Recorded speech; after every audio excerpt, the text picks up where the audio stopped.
इस जंग में वह हर अवसर को हाथ से जाने नहीं देना चाहता था, और यह अवसर था सिंधु देश से आए 2 रहस्यमयी भिक्षुओं से मिलकर वुड्स इस्पात प्राप्त करने का। ये वही दुर्लभ धातु थी जो भविष्य में साम्राज्य की शक्ति को नई दिशा दे सकती थी। योजक चिन्ह, योजक चिन्ह, योजक चिन्ह। वीर मुस्कुराया, फिर धीमे स्वर में बोला, मैं जानता हूँ आप दोनों कितने निष्ठावान हैं।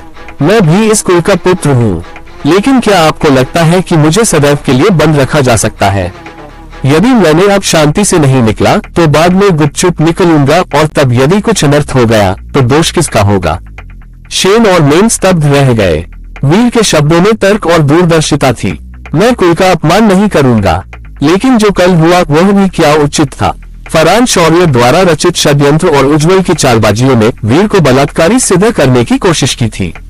क्या मुझे वह सब सहना चाहिए? क्या एक मौर्य पुत्र को झूठे आरोपों से डरना चाहिए?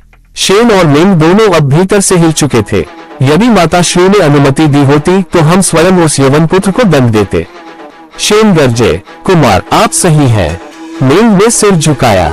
योजक चिन्ह, योजक चिन्ह, योजक चिन्ह। अब वीर ने अंतिम प्रहार किया।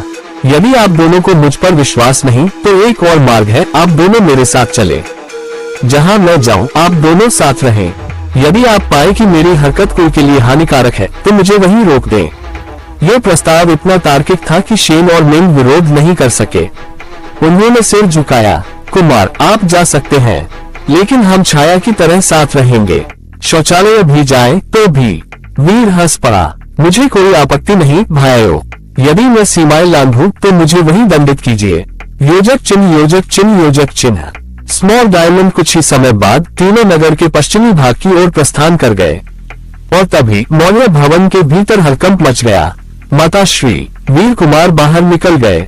एक सेवक हांफते हुए बोला, क्या? शेन और मेंग ने रोका नहीं। नहीं माता, वे भी उनके साथ चले गए। क्या कहा? श्रीमती मौर्य के हाथ से कब गिर पड़ा। उनके लिए यह आश्चर्य नहीं, आघात था। नगर की मुख्य ऋतुवती गली शैनशुई स्ट्रीट पर वीर मौर्य की खोज रंग लाए। मैंने उन्हें पा लिया। उसने गाड़ी की खिड़की से झांकते हुए राहत की सांस ली। सिंधु के 2 भिक्षु भूरे वस्त्र में, दाहिना कंधा उभारे, सांवली त्वचा और सिर पर हल्के काले बाल। वे आम भीड़ में विलीन हो जाते यदि वीर उन्हें पहचानने में सक्षम न होता। क्या ये वही लोग हैं जिनकी तलाश थी?